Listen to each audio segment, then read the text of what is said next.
Assalamualaikum warahmatullahi wabarakatuh. Shalom, Om Swastiastu, Namo Buddhaya, salam kebajikan dan salam sejahtera untuk kita semuanya. Selamat pagi teman-teman semuanya, kami dari kelompok 4 yang akan membahas mengenai politik luar negeri di era Soekarno melalui perspektif Global South.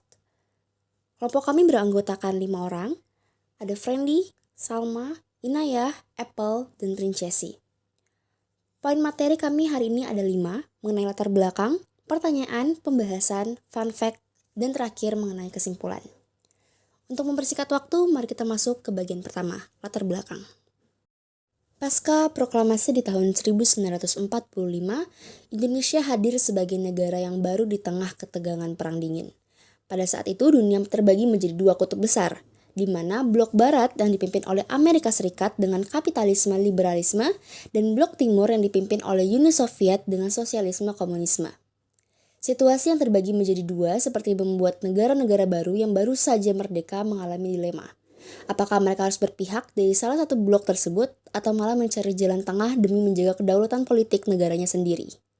Dari perspektif Global South, negara-negara ketiga seperti Asia, Afrika, dan Amerika Latin mengalami problem yang sama.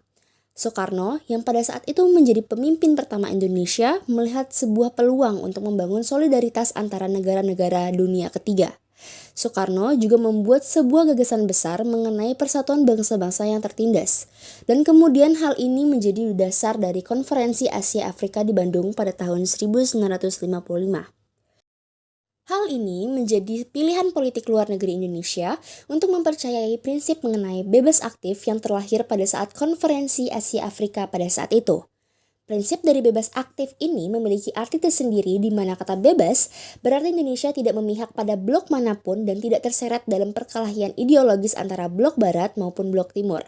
Sedangkan kata aktif yang memiliki pengertian bahwa Indonesia tidak akan menjadi sebuah negara yang pasif dan akan terus ikut andil dalam menciptakan perdamaian dunia.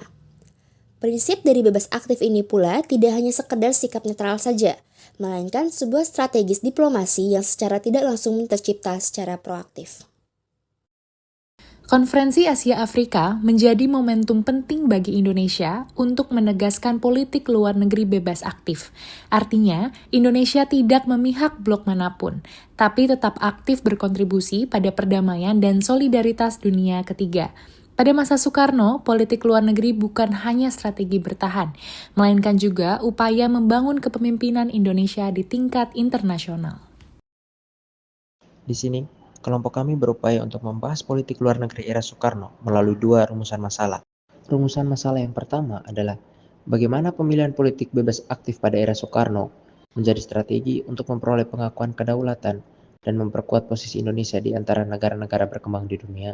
Dan yang kedua adalah bagaimana kebijakan politik bebas aktif yang diterapkan Soekarno berkontribusi terhadap konsolidasi solidaritas dan kepemimpinan Indonesia di antara negara-negara Global South, khususnya melalui Ganevo.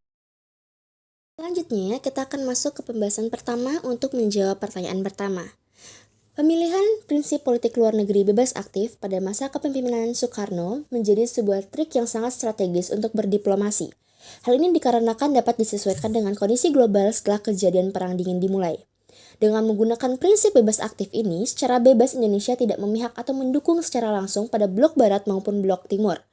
Hal ini menjadi sebuah jalan untuk membuka ruang yang baru untuk membangun suatu hubungan dengan berbagai kekuatan internasional. Secara aktif juga, dengan inisiatif dari Soekarno dalam mendukung adanya anti kolonial, Soekarno mengusulkan untuk membangun solidaritas negara-negara yang baru saja bangun dan merdeka pada saat Konferensi Asia Afrika di tahun 1955. Melalui langkah Konferensi Asia Afrika inilah Indonesia banyak sekali mendapatkan kedaulatan dari berbagai negara.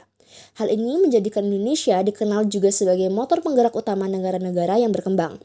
Posisi utama ini tidak hanya semata-mata untuk memperkuat legitimasi politik Indonesia di mata dunia saja, melainkan juga memberikan peran penting dalam pembentukan gerakan non-blok. Kontribusi Indonesia terhadap Ganevo itu bermula pada tahun 1962 karena Indonesia memiliki konflik dengan International Olympiad Committee. Nah, hal itu terjadi karena Indonesia mengundang Korea Utara dan Tiongkok pada Asian Games, sehingga Indonesia dikeluarkan dari Olimpiade Tokyo oleh IOC. Nah, pada tahun 1963, Soekarno percaya bahwa olahraga itu merupakan instrumen politik atau soft diplomacy sehingga Indonesia menggagas Olimpiadanya negara NEVO atau GANEVO sebagai tandingan ODEVO serta alat perjuangan anti-imperialisme. Nah, kepemimpinan Indonesia juga terlihat karena Indonesia bukan hanya tampil sebagai partisipan, tetapi juga sebagai penggagas utama GANEVO. Hal ini mempertegas posisi sebagai motor ideologis dunia ketiga. Baik teman-teman, selanjutnya kita akan melihat beberapa fun fact yang terjadi selama di era Soekarno. Pertama, fun fact-nya adalah pada konferensi Asia Afrika tahun 1955 di Bandung, Soekarno itu menjamu para tamu negara dengan 21 hidangan khas Indonesia.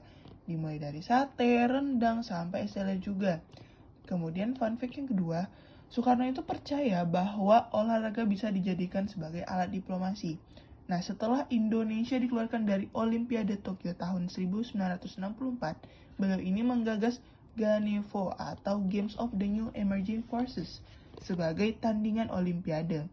Melalui GANEVO ini, olahraga dipadukan dengan politik untuk memperkuat solidaritas negara-negara dunia ketiga.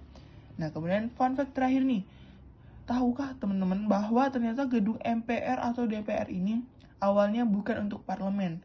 Nah, bangunan itu sebenarnya dibangun untuk CONEVO, Conference of the New Emerging Forces, sebagai tandingannya PBB.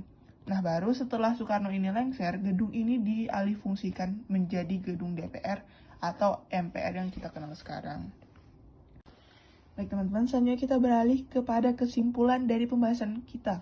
Nah, kesimpulannya adalah politik luar negeri bebas aktif ini yang dijalankan Soekarno bukan hanya strategi untuk menjaga kedaulatan Indonesia di tengah ketegangan perang dingin, tetapi juga menjadi sarana untuk menunjukkan kepemimpinan Indonesia di panggung internasional.